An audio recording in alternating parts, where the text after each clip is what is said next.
Hello? Is anybody there? Oh boy, it's dark in here. It's so dark I can't even see my own paws. And I'm a dog. We're supposed to have good night vision, right? Just a second. Let me feel around. I know there's a little plastic flippy thing around here somewhere. Aha! Got it. Oh, bark. That's much better. Welcome to my learning kennel, everyone. I'm Chubster. I was just sitting here in the dark, thinking about how amazing this little button is. I press it with my nose. Look! And suddenly the darkness runs away like a squirrel up a tree. It feels like magic, doesn't it? But my human told me it isn't magic at all. It's science. It's something called electricity. But what is it, really?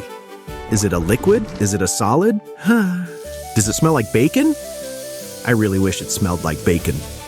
And who was the first person to say, "Hey, I want to turn that scary lightning in the sky into a way to power my toaster and play my video games?" Today, we're going on a big time-traveling adventure to sniff out the truth.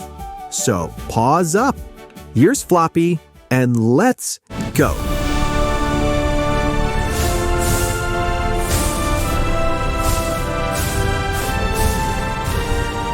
First stop is way, way back. We are talking over 2,000 years ago, in a place called ancient Greece. It smells like olives and old rocks here. Now look at that human over there. He's wearing a toga, which basically looks like he's wearing his bedsheets to work. He's playing with a piece of amber. Amber is just a beautiful yellow stone, made from dried up tree sap. Watch what he's doing. He's rubbing that amber against a piece of soft fur. Why? Is he cleaning it? Is he grooming it like a puppy? No, look. When he stops rubbing, the stone starts acting like a magnet. It's picking up feathers, dry grass, and bits of fluff. He's totally confused. He thinks there's a kindly soul or a spirit living inside the stone. But we know better. Don't we, Pup Cadets? That's static electricity. In fact, here's a secret. The Greek word for amber is electron. Does that sound familiar? Electron. Electricity. This was the very first time in history that humans noticed the zap. You felt this too. Have you ever slid down a plastic slide at the park? And your hair stood up like a giant dandelion? Or maybe you rubbed your feet on the carpet while wearing wool socks and then touched a doorknob. Zow! That's the same thing the Greeks saw. It's electricity that is static, which is just a fancy word for staying still. It sits on the surface of things, waiting for a chance to jump. It took humans a really long time to figure out how to make that jump do some actual work for us. Okay, let's hop back in the time machine and jump forward.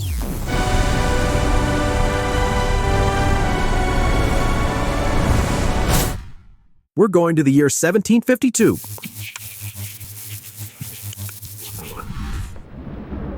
We're in a big grassy field in America.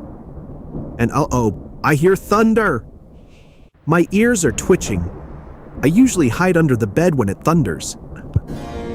But for the sake of science, I'll stay brave. See that man over there with the funny glasses and the long hair? That's Ben Franklin. Ben was a super thinker. Back then, people knew about the little static sparks from amber, and they knew about giant lightning bolts in the sky. But they didn't think they were the same thing. Most people thought lightning was just a mysterious fire from the clouds. But Ben had a hunch A doggone good hunch. He thought, I bet that giant skybolt is the exact same stuff as the tiny spark on the amber stone. So he did something incredibly brave and super dangerous. He flew a kite in a thunderstorm. He tied a metal key to the string. Now, I have to stop right here for a very important doggy warning. Do not ever, ever, ever fly a kite in a storm. Ben Franklin got very lucky. He wasn't trying to get hit by a massive lightning bolt that would have fried him like a crispy piece of bacon. When he put his knuckle near the key, zit. He proved it. Lightning is electricity. This was a huge discovery. But there was still a big problem. You can't exactly plug a lamp into a lightning bolt. It's too much power all at once. It's like trying to fill a tiny water bottle with a giant fire hose.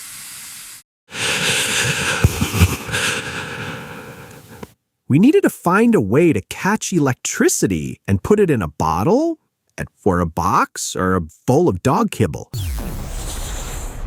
Let's move our paws to Italy. It's the year 1800. We're in the messy lab of a scientist named Alessandro Volta.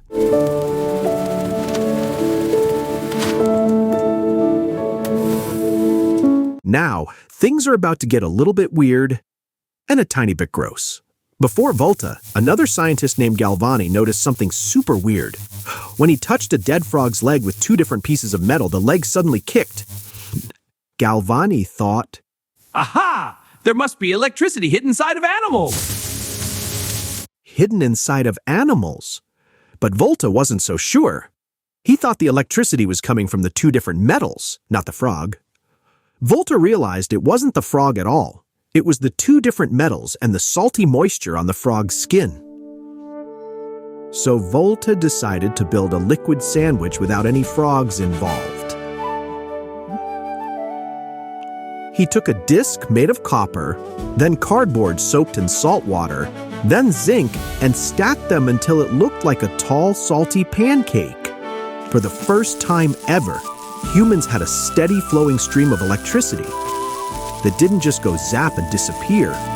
It kept flowing like a river.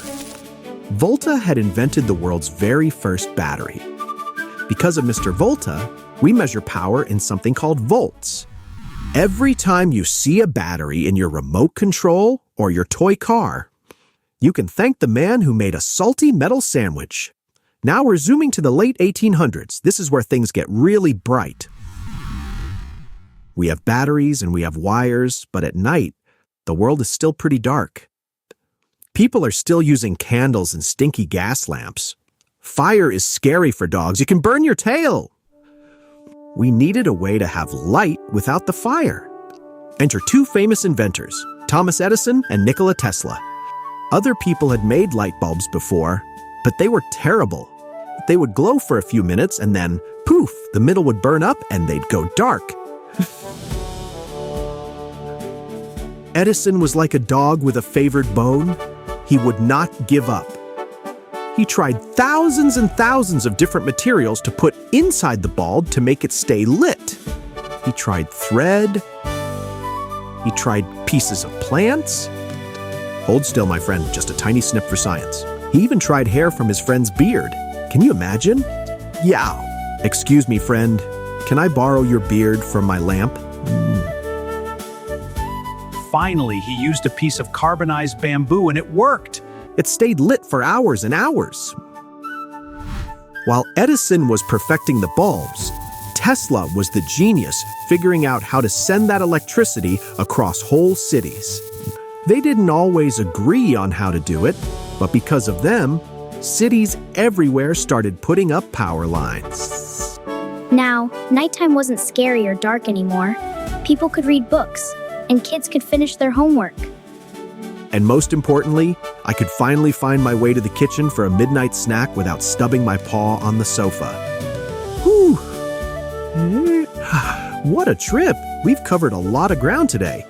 From the ancient Greeks rubbing amber stones to Ben Franklin's rainy kite flight. From Volta's salty metal battery tower to Edison and Tesla lighting up the whole world. The most important thing to remember is that electricity wasn't just invented by one person. It was always there in nature. And it took thousands of years of curious humans asking why and how to help us understand it. So, next time you flip a switch and the lights come on, give a little wink to the scientists. Now electricity is everywhere. It's in the phone you're using, the TV you're watching, and even in the toaster that makes your morning bread crunchy. It's everywhere. It's a powerful tool, but remember what I said about Ben Franklin. Electricity is very strong, so always treat it with respect and stay safe around wires and outlets. Well, all this time travel and talking has made me very, very hungry. I'm going to use some of that amazing electricity to power the refrigerator and see if I can find a nice piece of cheese or maybe a leftover hot dog. I can almost taste it already. Here we go. Wait, where did I put my keys? Oh, right, they're in the time machine. Just a second, let me turn the light back on. Bye-bye.